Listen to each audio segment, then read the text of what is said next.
Salam Sobat Edumi. Hari ini saya Dr. Chandra Pandiangan SPKKLP akan menjadi host pada acara Edumi ini dengan menampilkan satu topik yang menarik. Edumi, educate, health and happy. Ya, kita kembali ke satu topik yang menarik yang di rumah sakit kita juga, di Rumah Sakit Umum Ahmad Yani ini ada, ya. Dunia akupunktur itu adalah pengobatan ala timur yang sudah ribuan tahun, ya. Sudah ribuan tahun itu ada di dunia ini, ya. Dan saat ini akupunktur sebagai kesehatan atau pengobatan timur itu sudah diakui oleh pengobatan barat, sehingga akupunktur itu memiliki pendidikan di Fakultas Falsafah Kedokteran secara modern. Nah, untuk itu kita akan mengetahui apakah akupunktur modern ini yang nanti akan disampaikan oleh pakarnya, ya, pakarnya yang sudah terkenal, ya, dan kita akan kupas tuntas apa itu yang namanya akupunktur atau pengobatan akupunktur. Baik, kita sudah ada satu orang yang memang satu-satunya di Metro, ya, ya, seorang ahli akupunktur, tetapi dia adalah seorang dokter.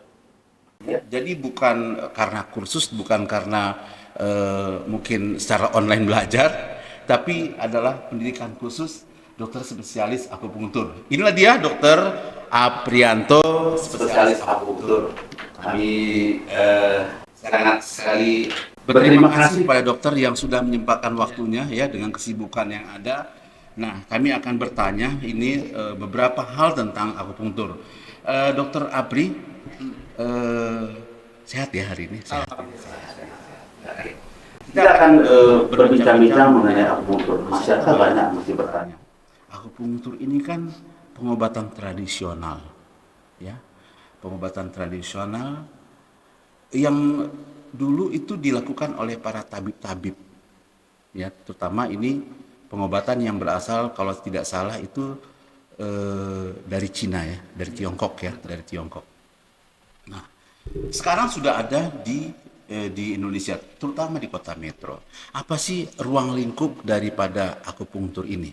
Saya pernah mendengar bahwa akupunktur ini menggunakan titik-titik akupunktur, kemudian ada juga titik-titik meridian katanya. Ya, ini masih kita masyarakat masih belum tahu nih apa sih pengertian pengobatan daripada akupunktur itu sendiri. Silakan. Ya, baik. Ya, terima kasih Bang Chandra dan selamat pagi para sahabat Edumi semuanya. Dari pertanyaan Bang Chandra tentang asal muasal, memang kita ketahui bersama akupunktur itu sudah dipraktekkan sudah 4.000-5.000 tahun yang lalu, memang berasal dari negeri Cina dan makin berkembang kemudian meluas ke area Eropa, Amerika, sampai akhirnya saat ini sudah terintegrasikan dengan kedokteran modern.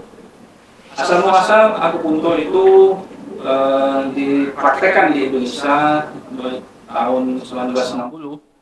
Pada saat itu Presiden Soekarno menginstruksikan agar akupunktur ini diajarkan di Indonesia, dan pada waktu itu LCM ditunjuk sebagai proyek untuk mengajar atau meluaskan ilmu akupunktur ini.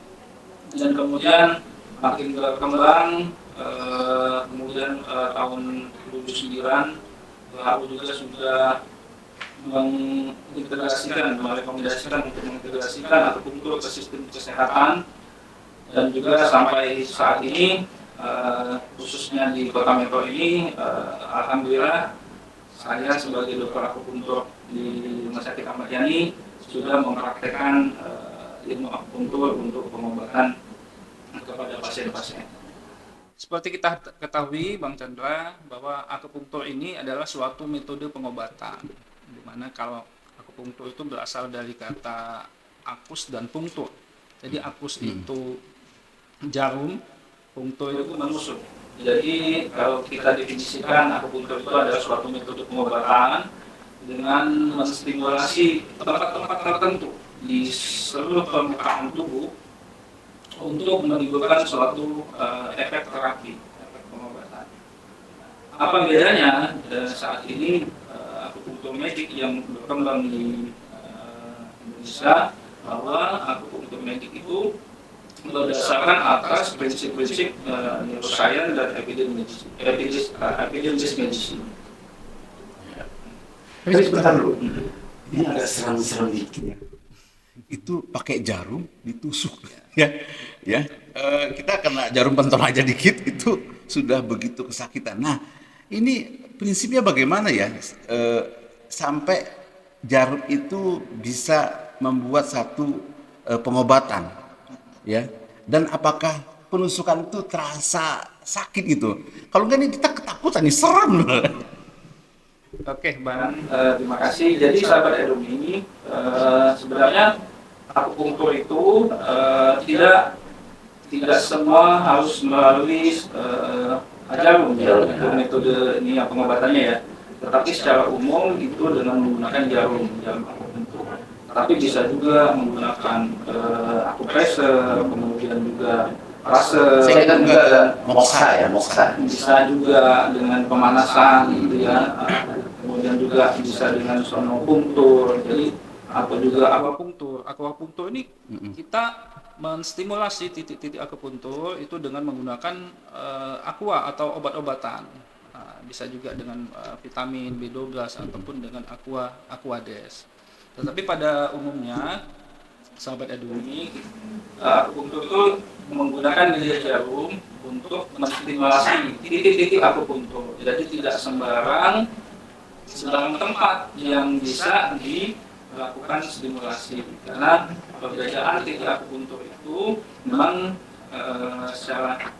memang berkhasiat untuk mengobati suatu penyakit. Kalau titik akupunktur itu sendiri di tubuh kita ini ada berapa sih jumlahnya? Oh, banyak sekali titik akupunktur itu. Jadi sekitar 360 kurang lebih, dan itu juga masih banyak titik-titik akupunktur di luar itu.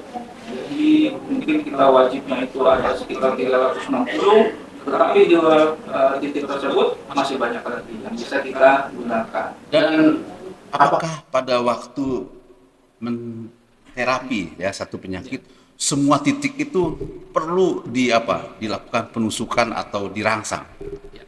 Jadi untuk pemilihan titik tentunya kita berdasarkan diagnosa.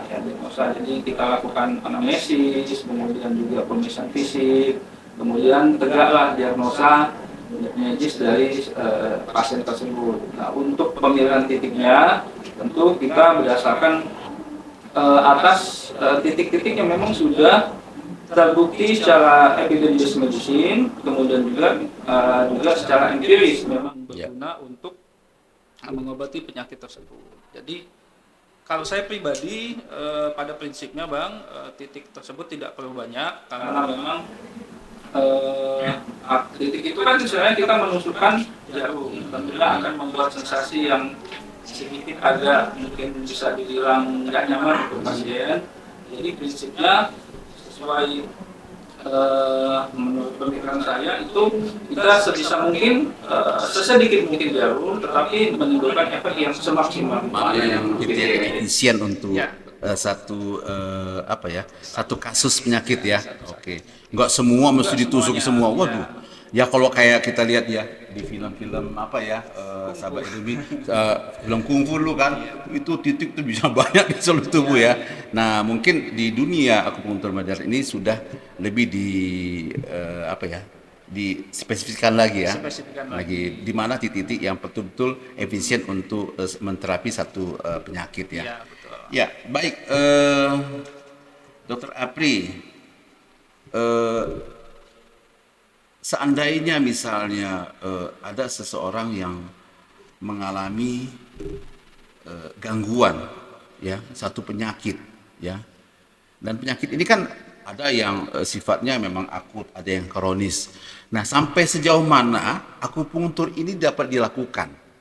Apakah hanya untuk penyakit akut saja apakah juga dia penyakit kronis juga dia bisa gitu? Ya. Oke, Bang Chandra. Jadi mungkin perlu saya jelaskan terlebih dahulu ya, bahwa indikasi akupunktur ini ternyata banyak sekali indikasinya, terutama untuk penyakit-penyakit nyeri.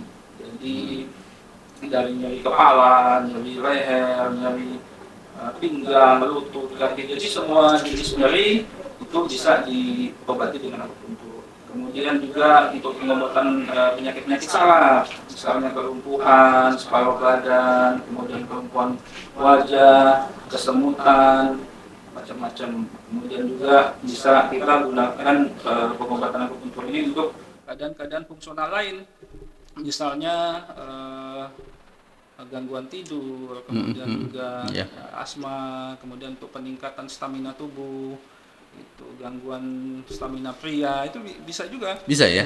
Dan juga gini, jadi untuk tadi pertanyaannya akut atau kronis, memang pada prinsipnya dua tipe itu bisa diterapi ya dengan akupunktur. Cuma memang untuk penyakit akut itu biasanya akan lebih cepat responnya, jadi akan membutuhkan ya tidak terlalu banyak sesi. Karena memang penyakitnya baru akut dan insya Allah nanti penyembuhannya bisa cepat. Tetapi kalau memang penyakitnya kronis, yang memang misalnya udah lebih dari 6 bulan, itu memang membutuhkan treatment yang akan lebih banyak lagi dari yang akut. Ya. Dan semua itu kalau di rumah sakit kita ini kan kita ada bagian akupunktur. Itu dilakukan dengan perangsangan melalui jarum saja kah, apa ada dengan teknik lain gitu? Ya. Kalau di rumah sakit kita, Rumah Sakit Ahmad Yani, untuk perangsangan titik akupunktur itu kita lakukan dengan metode dengan jarum, kemudian juga bisa dengan elektrostimulator, kemudian juga dengan thermal deep penetration, bisa juga dengan aquapunktur. Akupunktur ya. Jadi dengan air ya. Menyuntikkan semacam obat atau aquades ke titik akupunktur.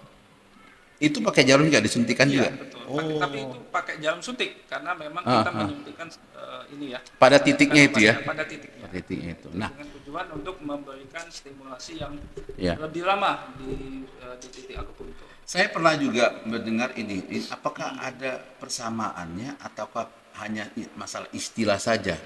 TENS. Nah, TENS itu apakah itu memang bagian dari akupunktur atau itu nama lain dari akupunktur? Ya. Jadi untuk pemakaian alat TENS ya,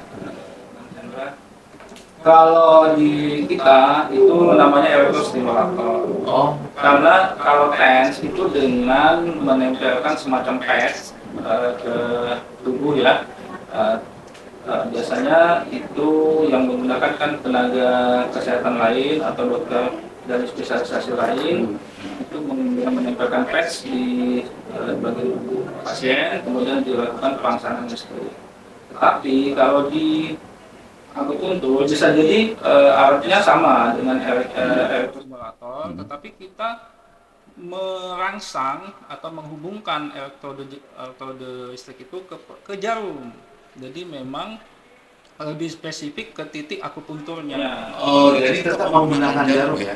Ya, tetap menggunakan jarum. Karena kalau TENS dia hanya dengan pads ditempelkan. Tapi kalau di akupunktur dia istilahnya elektroakupunktur. Perbedaannya itu apakah memang lebih efektif memang ketika dia masuk ya dibanding ditempel saja di kulit gitu? Ya, selama ini memang yang saya jalankan untuk pasien-pasien yang saya gunakan ini ya dengan elektroakupunktur itu bisa lebih mencapai hasil yang maksimal. Terutama untuk pengobatan nyeri. Ya, untuk pengobatan nyeri. Rata-rata pasien yang berobat ke rumah sakit itu nyeri pinggang, nyeri leher, nyeri lutut, itu bisa kita lakukan perangsangan selain dengan jarum juga kita hubungkan dengan elektrode listrik. Ya, tadi juga disebutkan juga untuk apa menambah vitalitas ya. Apa itu ya? Abang Chandra mau nanti kita janji. Oh, bisa ya? Iya. Kemudian sudah berapa kasus ya, atau kasus apa saja yang sudah pernah dilakukan terapi dengan akupuntur ini di apa di rumah sakit kita ini? Ya. Jadi memang yang paling banyak ya Bang Chandra, untuk kasusnya rata-rata kasusnya lima. Jadi ya. Jadi khususnya nyeri pinggang dan nyeri leher, karena memang pasien-pasien kita nih kayak HNP, kemudian back pain, kemudian nyeri leher itu banyak sekali ternyata. Secara statistik bisa jadi seseorang itu 50% dari populasi itu mengalami atau pernah mengalami nyeri pinggang terutama ya. Jadi memang lebih banyak ke pasien-pasien nyeri. Oke. Jadi sahabat Edumi, siapa saja yang mungkin merasakan nyeri ya, Ya. tapi bukan nyeri di hati ya, itu berbeda ya. Kalau nyeri di hati mungkin akupunktur tidak bisa mengobatinya ya. Jadi begini Bang, Oh, ya. saya jelaskan kembali. Jadi untuk penyakit-penyakit nyeri ini, terutama nyeri kronis ya Bang, Ya. memang terkadang pasien memang sudah melakukan pengobatan dengan Ya, obat-obatan, tetapi karena memang pengobatannya butuh waktu lama, sehingga kadang efek samping dari obat nyeri itu rata-rata iritasi ke lambung dan pasien kadang tidak tahan dengan obat nyeri. Nah, disitulah akupunktur bisa berperan membantu pasien, khususnya mengurangi Tapi kan keluhan-keluhan. kalau dilakukan lebih awal, itu kan lebih cepat. Iya, betul Pak. Jadi seandainya pasien misalnya ya lebih awal langsung ke akupunktur ya lebih bagus, karena tadi Nah, lebih cepat ya. secara kalau penyakit akut tentunya akan lebih cepat untuk pemulihannya dibanding penyakit yang kronis. Jadi sahabat Edumi, jika ada yang memiliki keluhan-keluhan seperti nyeri ya, itu bisa datang ke rumah sakit Ahmad Yani, ke poli akupunktur ya. Mudah-mudahan bisa kalau misalnya dalam akut bisa lebih cepat ya. Dan pertanyaannya, berapa lama sih sebenarnya sekali pengobatan itu? Ya. Jadi kalau sahabat di podcast untuk pengobatan akupunktur itu kita memakan waktu sekitar 30 menit Bang, dan itu dilakukan dengan frekuensi 2 kali seminggu. Untuk satu seri terapi 12 kali terapi.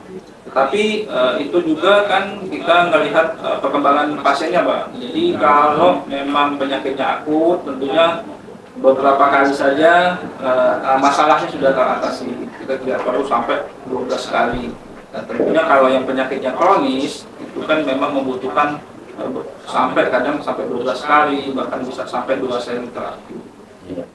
Sahabat Edumi, saya juga punya pengalaman ya dengan pengobatan ini ya. Jadi saya pernah gangguan hemoroid ya saya pada waktu ya. Hemoroid saya sudah kronis sebenarnya. Jadi ceritanya itu saya sudah tidak tahu lagi dokter menggunakan apa-apa dan nyeri sekali, sehingga saya datang ke dokter Aprianto pada waktu baru datang ya di Ahmad Yani ini. Saya sebenarnya ngeri melihat jarumnya panjang ya, sudah mau ditusukkan ke kepala ya, ada satu titik kan di kepala. Saya udah takut sekali, tapi dilakukan ternyata tidak terasa apa-apa. Dan baru kalau nggak salah kita masih 3 kali sesi ya waktu itu, sudah benar-benar efektif ya. Saya merasakan benar-benar penyakit saya itu berkurang sangat sama sekali ya. Yang tadinya saya tidak bisa duduk itu lama, tapi karena itu saya sudah mulai bisa ya. Nyerinya sudah hilang. Ya, jadi itu salah satu pengalaman saya. Mungkin sedikit saya tambahkan Bang Chandra. Jadi sahabat Edumi, jangan takut ya. Kalau kita rata-rata kan pasien atau orang itu kalau udah mendengar kata jarum, udah langsung takut gitu Bang.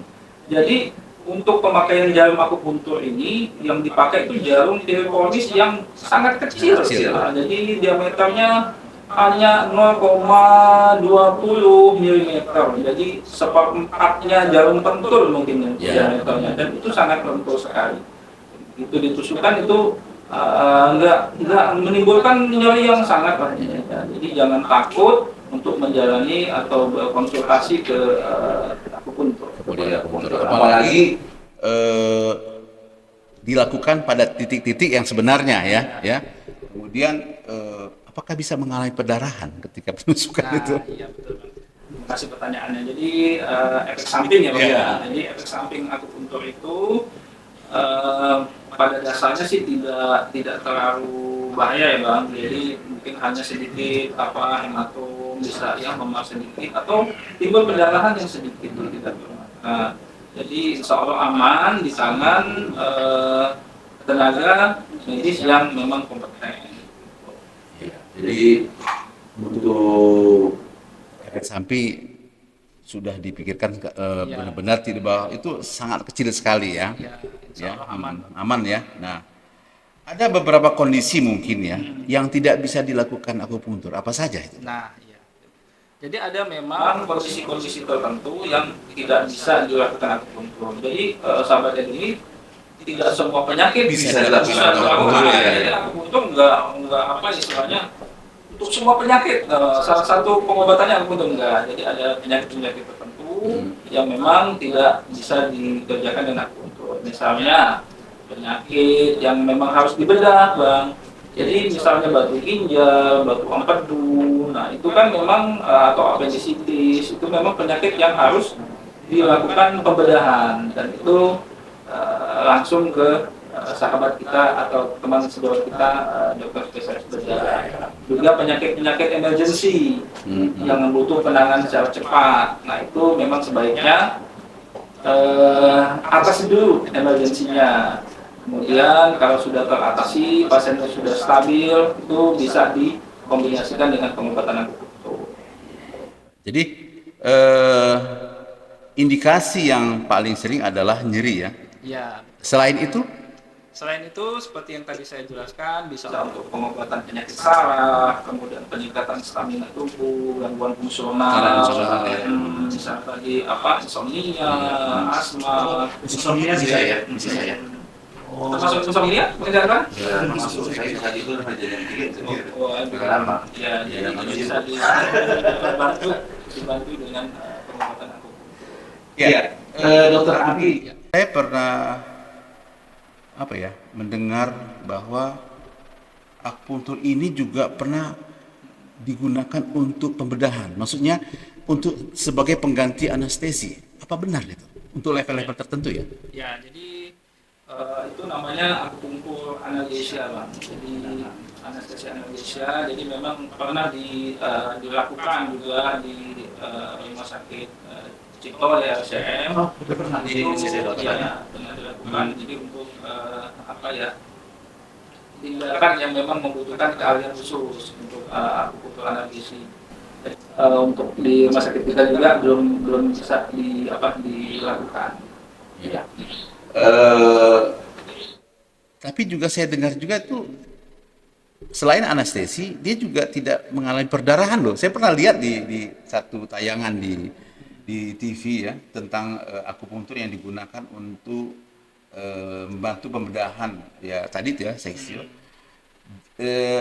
Pasien tidak merasakan nyeri, sakit ketika dibelah dan tidak mengalami perdarahan. Ini sungguh luar biasa sebenarnya. Kalau pengobatan, jadi kita selama ini kan kita selalu dengan pengobatan barat ya, yang kita menutup mata kita terhadap pengobatan timur.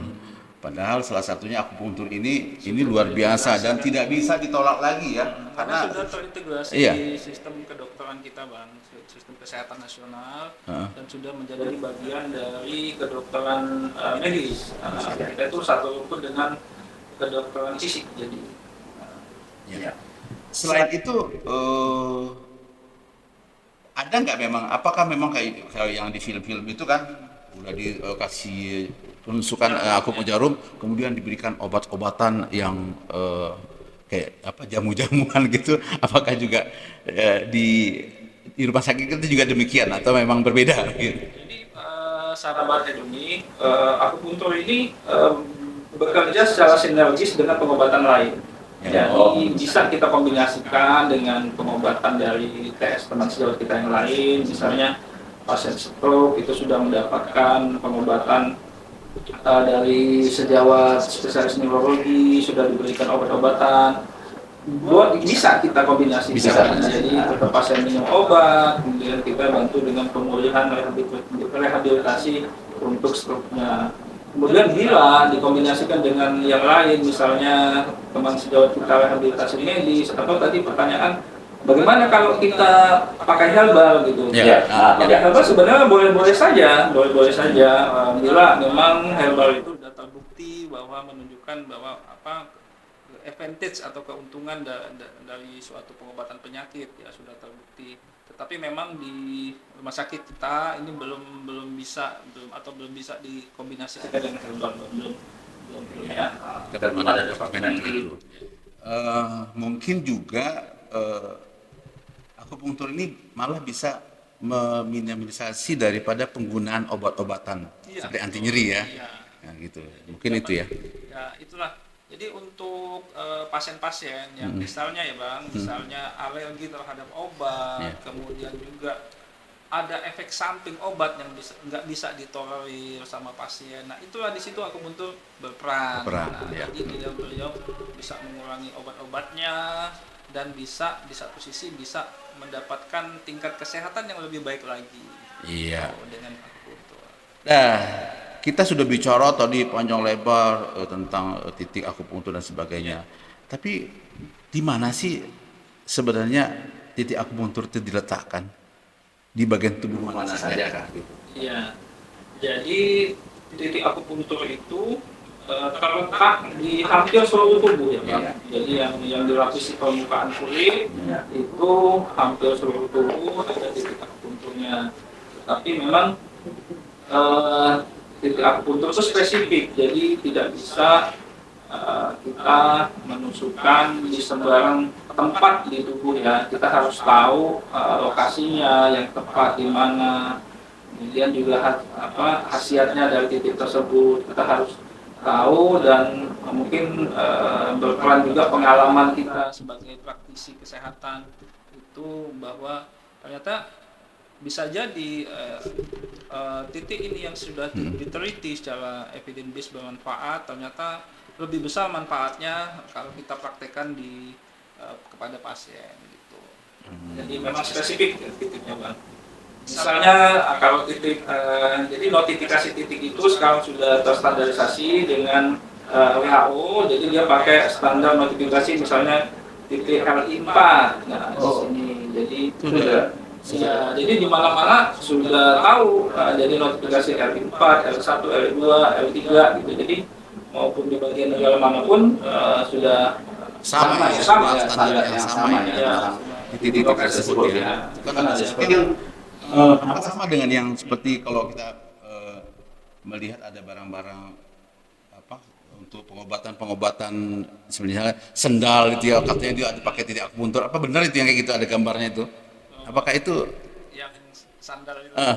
Ya, jadi memang ada beberapa titik akupunktur juga ada di di telapak kaki, ada juga yang di telapak kaki. Tapi memang mungkin kalau sandal refleksi ya, jadi ya membawa konsep refleksi organ kalau di sandal itu ya, bukan ke titik akupunkturnya. Kalau di sandal sandal pijat gitu ya, itu yang kita sering lihat di masyarakat gitu. ya. Selain tadi jarum kan, kalau jarum kita tahu ya dimasukkan dan itu kan ada lagi yang sistem yang dipijat, yang ditekan tuh pakai kayu itu. Apakah itu termasuk akupunktur itu?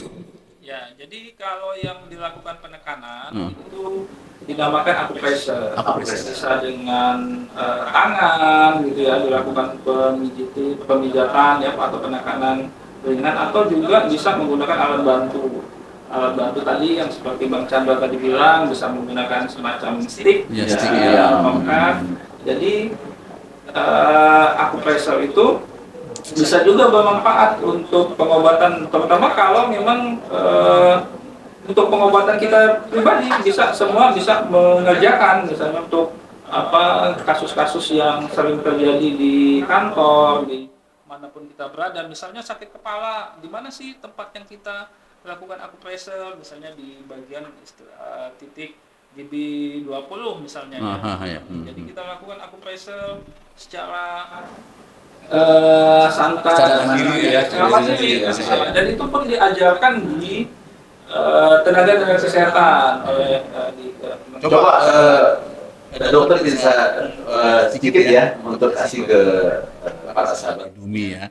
Ya satu titik, misalnya kita kan sering itu kelelahan nyeri kepala ya.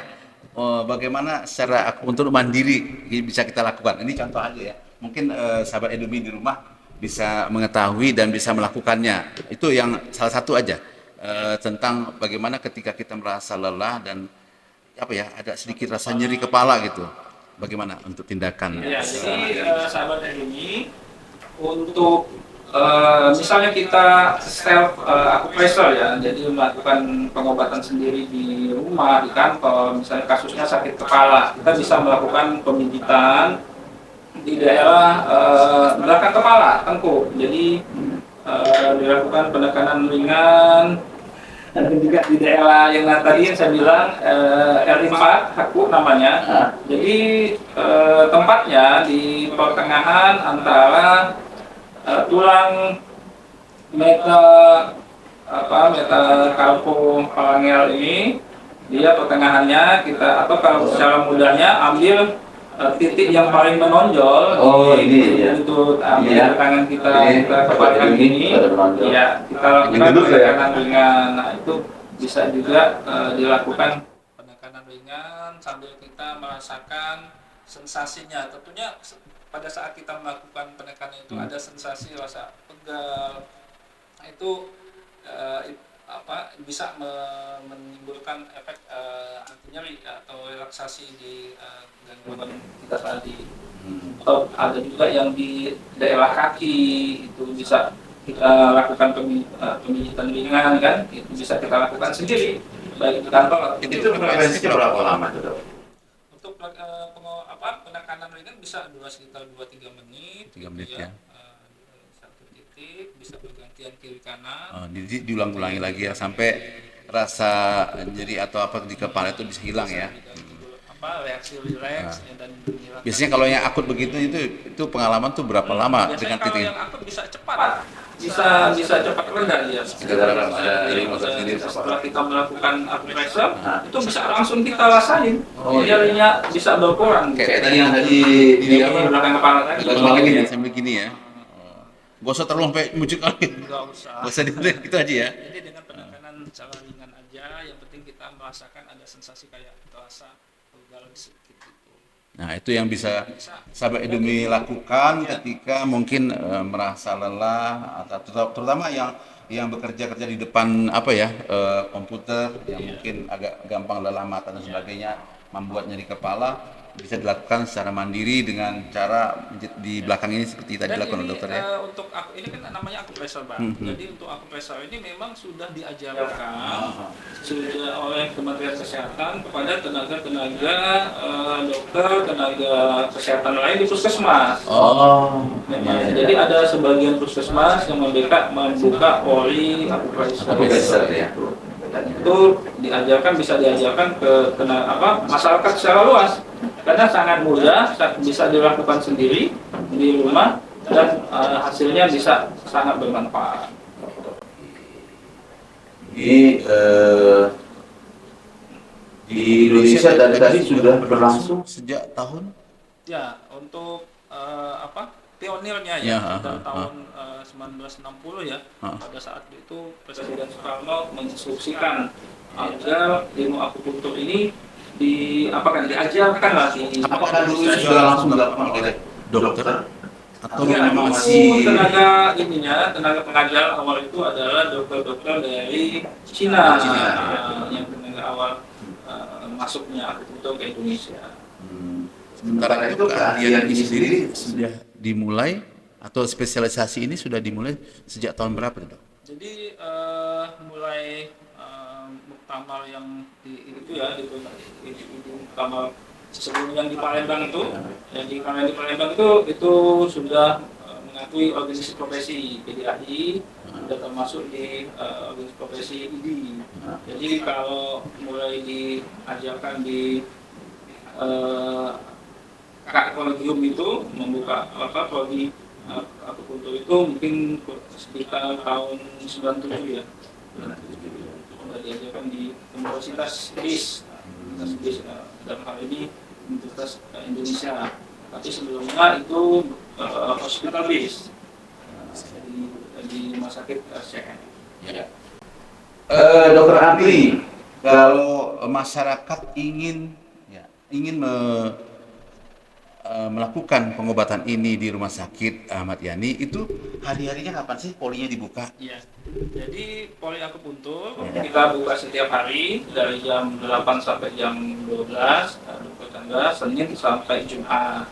Tapi memang satu lagi Bang Chandra, akupuntur ini belum di cover BPJS ya. Tapi nggak mahal banget kan? Ya. Jadi untuk dari pengajuan ke BPJS pusat sendiri, kita dari perhimpunan sudah mengajukan sejak tahun 2014 bahkan Bang. Tapi sampai saat ini dari BPJS belum mengapprove, belum menerima ya, belum memasukkan akupuntur ke sistem penjaminan kesehatan.